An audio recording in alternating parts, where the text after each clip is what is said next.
أعوذ بالله من الشيطان الرجيم. بسم الله الرحمن الرحيم.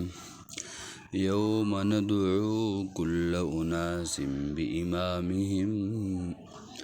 فمن أوتي كتابه بيمينه فأولئك يقرؤون كتابهم ولا يظلمون فتيلا. سورة بني إسرائيل آیت نمبر 71 نمبر آیت مبارکہ. مخکی د انسانانو عزت هغه بیان شو، خو د انسانانو د عزت په کله ښکاره کیږي نو دا په قیامت کې ښکاره کیږي. یوم ندعو په کوم ورځ چې آواز به وکړي کل اناس هر ډلې ته بإمامهم په نوم د پیشوا د هغو. نو اوس دلته د امام نه څه مراد دی؟ یا د امام نه مراد هغه عمل نامه ده. بیان القرآن کې تانوی بابا رحم الله ذکر کړی دی په حواله د ابن جریر، او هغه ذکر کړی د عبدالله ابن عباس روایتو. دغه شانتي و سره مدارک ذکر کړی دی وی امامیم خاوند د خیر او خاوند د شر. معالم العرفان کې هغه معنی کوي د دین مراد نبی دی، یعنی د هر امت خپل نبی د هغه په نوم باغه د آواز کیږي. یا درېو معنی تفسیری قرطبي والا ذکر کړی دا چې د امام نه مراد هغه اهل قرآن والا اهل کتاب، یعنی چې د چا کم کتاب و تورات والا به تورات په نوم آواز کیږي، انجیل والا ته به د انجیل په نوم آواز کیږي. یا معالم العرفان کې ذکر کړی دی مراد تینا مشران دی، هغه نیک وي او که بد وي دغه ټول تی اغستلی شوي دي.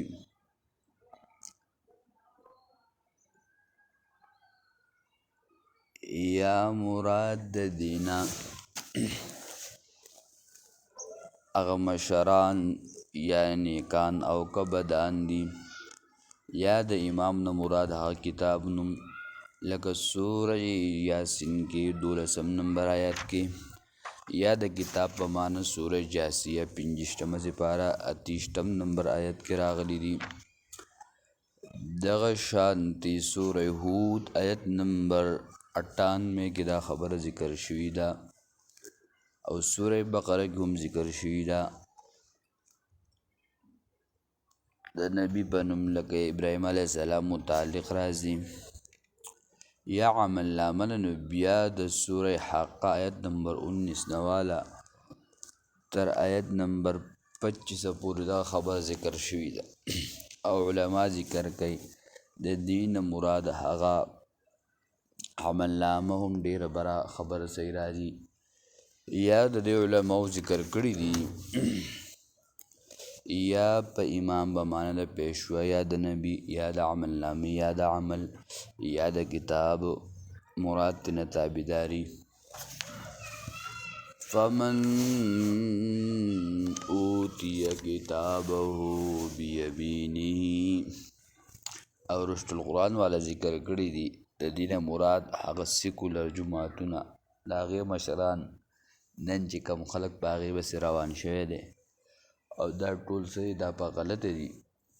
دا صحیح نه په دې ځای باندې رشد القرآن والا ذکر کړی دی.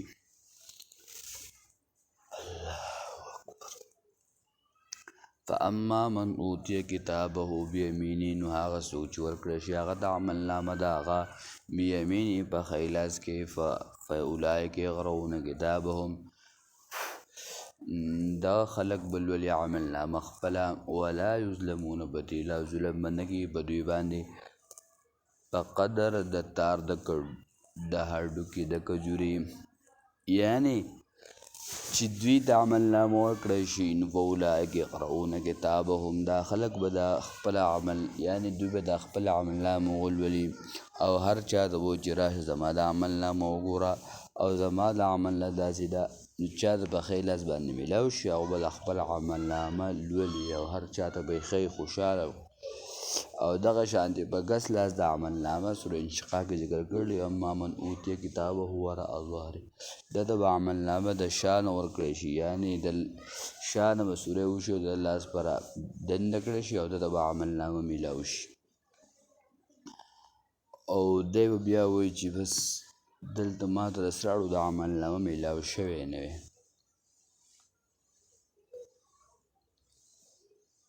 او تفسیر کشاف والا ذکر کوي الله الله چې کله د دې عملنامه ذکر شوه ښی لاس والا ذکر وشو او د ګس لاس والا دلته ذکر ونه شو یعنې دا ښی لاس والا خپل عملنامه لولي او دا ګس لاس والا خپل عملنامه وایي خو په قرار نښلي دغه شانتې به یې وایي ولا یظلمون په تیلاو نه به کېږي ظلم په دوی باندې په قدر د تار د کډوګي د حجرې ومن كان في هذه أعمى فهو في الآخرة أعمى وأضل سبيلا یعنی انسان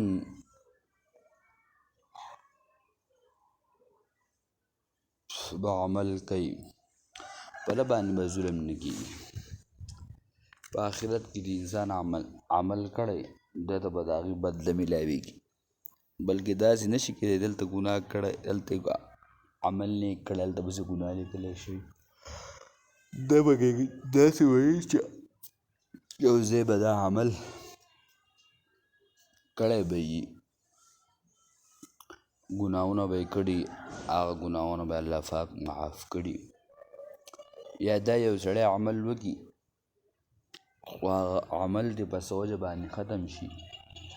یا د غیبت په وجه باندې غیبت هم عمل څه کوي ختموي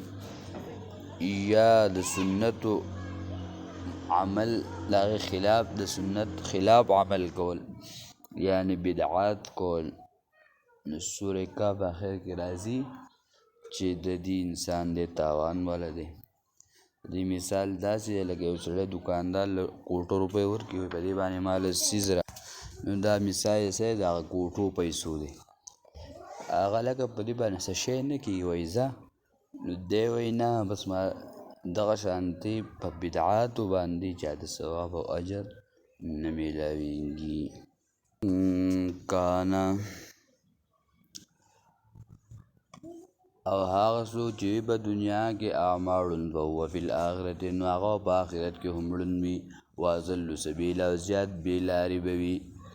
یو چې هم سړی په دنیا کې ړوند شي هم په آخرت کې ړوند شي نو د ده څه پیدا شوه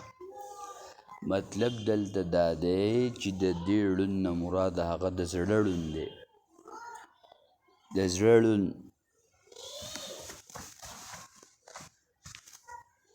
لکه سورة طه کې ذکر کوي ومن أعرض عن ذکری فإن له معیشة ضنکا ونحشره یوم القیامة أعمى